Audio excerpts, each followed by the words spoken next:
This is the story of the not-so-secret base called Area 51. Area 51. For decades, a mysterious military base has been the subject of government conspiracy theories and speculation. Located at Groom Lake in Nevada, Area 51 has been shrouded in mystery since it was established in 1955.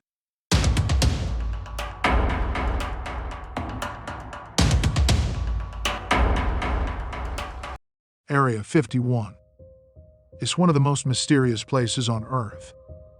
Located in the Nevada desert, this military base has been the subject of countless conspiracy theories for decades.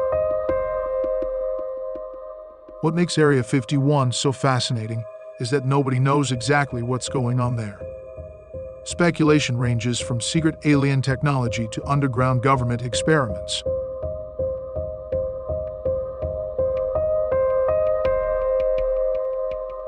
Despite the rumors, the truth is that Area 51 is a highly secure base used for military research and development. Area 51 is a military installation in a highly classified remote detachment of Nellis Air Force Base. It was built in 1955 as part of the more substantial Nevada Test and Training Range for the military-industrial complex. The area is highly protected from both land and air use, although it hasn't been declared a top-secret base. Originally, it was created to serve as a testing site for the U-2 spy plane.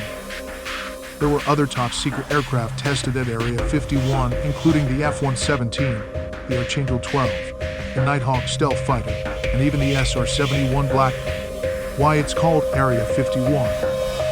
Area 51 got its name from a government organization called the Atomic Energy Commission and some old maps of a place in Nevada known as the Nevada Test Site. The Atomic Energy Commission decided that the land near a place called Groom Lake would be the 51st area on their list of places within a big military base. Early name Paradise Ranch. When Area 51 was first created, a company called Lockheed, which worked closely with the US government on secret airplanes and spy planes, wanted to make the place sound more appealing to the people that wanted to work there. So they called it Paradise Ranch to try to attract workers to join their project. Nowadays, Area 51 and the Nevada Test and Training Range are a part of a larger area known as the Nevada National Security Site. This is where a lot of secret and important activities related to national security take place. So in short, Area 51 is a place that got its name from the government, was once called Paradise Ranch to attract workers, and is now part of a larger area focused on national security. The original rectangular base of 6 by 10 miles is now part of the so-called Groom Box, a rectangular area measuring 23 by 25 miles of restricted airspace. The area is connected to the internal Nevada Test Site road network, with paved roads leading south to Mercury and west to Yucca Flat. Leading northeast from the lake, the wide and well-maintained Groom Lake Road runs through a pass in the jumbled hills. The road formerly led to mines in the Groom Basin, but has been improved since their closure. Its winding course runs past a security checkpoint, but the restricted area around the base extends farther east. After leaving the restricted area, Groom Lake Road descends eastward to the floor of the Tickaboo Valley, passing the dirt road entrances to several small ranches, before converging with State Route 375, the extraterrestrial highway, south of Rachel, Nevada. Area 51 shares a border with the Yucca Flat region of the Nevada Test Site, the location of 739 of the 928 nuclear tests conducted by the United States Department of Energy.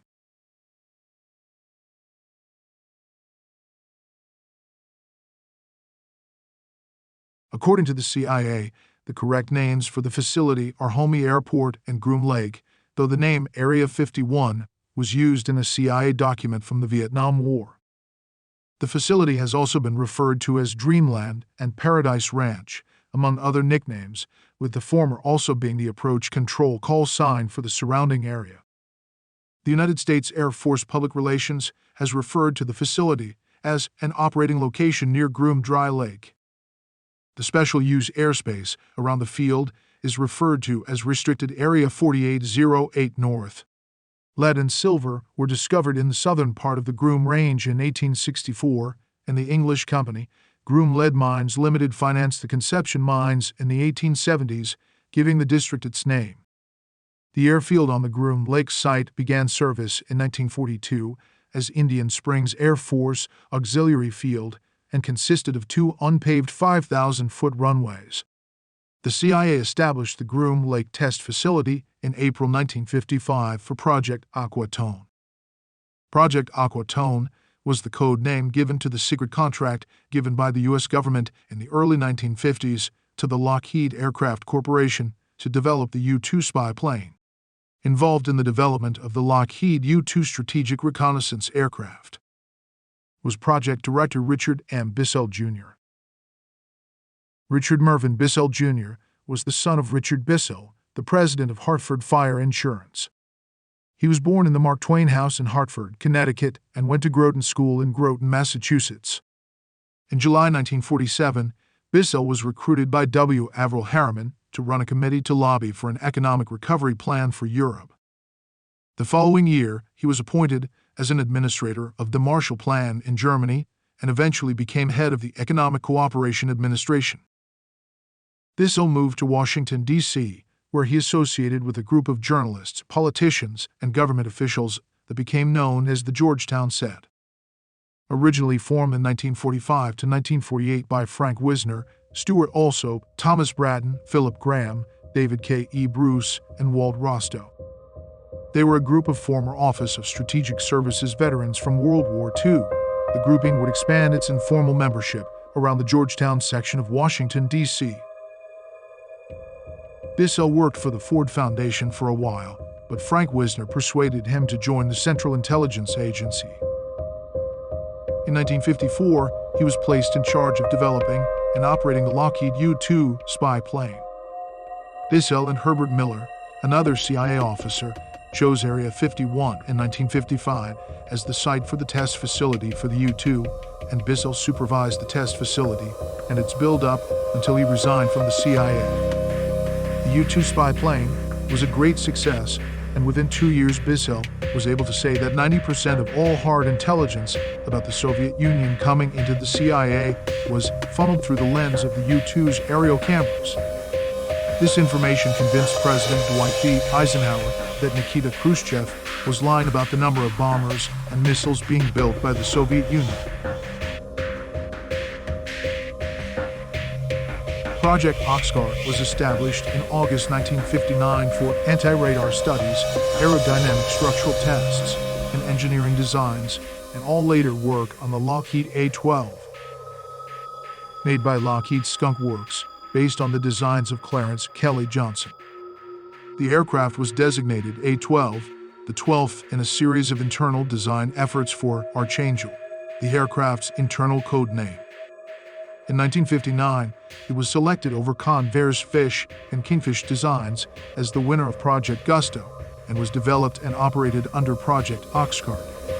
The A-12 was produced from 1962 to 1964 and flew from 1963 to 1968. It was the precursor to the F-12 prototype interceptor M21 launcher for the D-21 drone and the SR-71 Blackbird.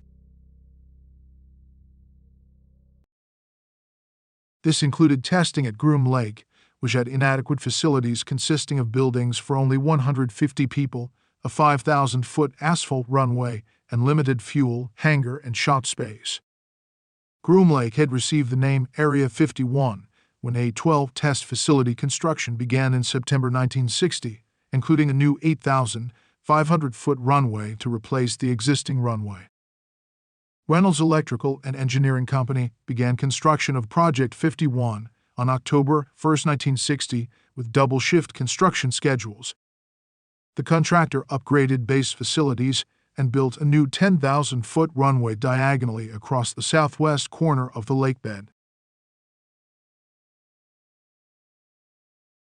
They marked an Archimedean spiral on the dry lake approximately 2 miles across, so that an A-12 pilot approaching the end of the overrun could abort instead of plunging into the sagebrush. Area 51 pilots called it the Hook.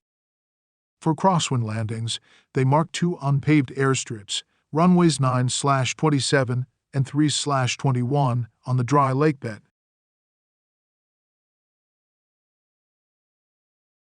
By August 1961, construction of the essential facilities was complete. 3 surplus Navy hangars were erected on the base's north side, while Hangar 7 was new construction. The original U-2 hangars were converted to maintenance and machine shops. Facilities in the main cantonment area included workshops and buildings for storage and administration, a commissary, a control tower, a fire station, and housing. The Navy also contributed more than 130 surplus Babbitt duplex housing units for long-term occupancy facilities.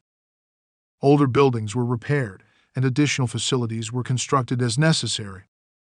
A reservoir pond surrounded by trees served as a recreational area 1 mile north of the base. Other recreational facilities included a gymnasium, a movie theater, and a baseball diamond. By October 1963, the drone's design had been finalized. At the same time, the Q-12 underwent a name change. To separate it from the other 12 base projects, it was renamed the D-21. The 12 was reversed to 21. Tagboard was the project's code name. The first D-21 was completed in the spring of 1964 by Lockheed. After 4 more months of checkouts and static tests, the aircraft was shipped to Groom Lake and reassembled. It was to be carried by a 2-seat derivative of the A-12, designated the M-21.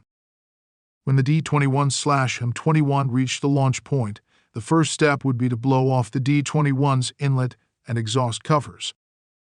With the D-21/M-21 at the correct speed and altitude, the LCO would start the ramjet and the other systems of the D-21. With the D-21 systems activated and running, and the launch aircraft at the correct point, the M-21 would begin a slight pushover, the LCO would push a final button, and the D-21 would come off the pylon.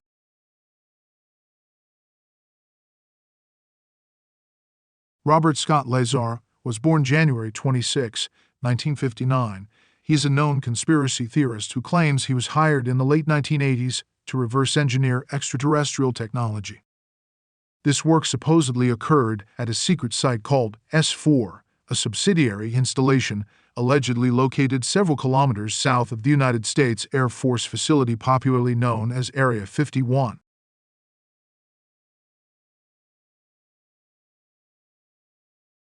Lazar has no evidence of alien life or technology, and elements of his claimed education and employment history have been exaggerated or fabricated. Perceptions of Lazar have also been affected by criminal activity. He was convicted in 1990 for his involvement in a prostitution ring, and again in 2006 for selling illegal chemicals. Journalist Ken Lane states, "A lot of credible people have looked at Lazar's story and rationally concluded that he made it up." Lazar claims to be a physicist and to have worked in this capacity during his tenure at the Los Alamos Meson Physics facility. This assertion was echoed by a local journalist who interviewed Lazar about his interest in jet-powered cars in 1982. Some media outlets have since dubbed him a physicist. Inquiry into Lazar's position at the facility, however, revealed his role to have been a technician for a contractor firm, and that he worked neither as a physicist or for Los Alamos. We could go on and on about Lazar and his supposed role and his name on a list of contractors. As opposed to being a physicist, we haven't covered 1/10 of the mysteries and secrets to Area 51. As we conclude our journey into the enigmatic world of Area 51, we are left with more questions than answers. This secretive facility has been shrouded in mystery for decades, fueling speculation, conspiracy theories, and wild imaginations. Area 51 has always been a place of intrigue. It's where cutting-edge technology meets the unknown. Declassified documents have provided some insights into the activities that took place here, from the development of advanced aircraft to intelligence gathering during the Cold War. But the veil of secrecy remains tightly drawn over the most sensitive aspects. Over the years, public interest and demands for transparency have grown louder.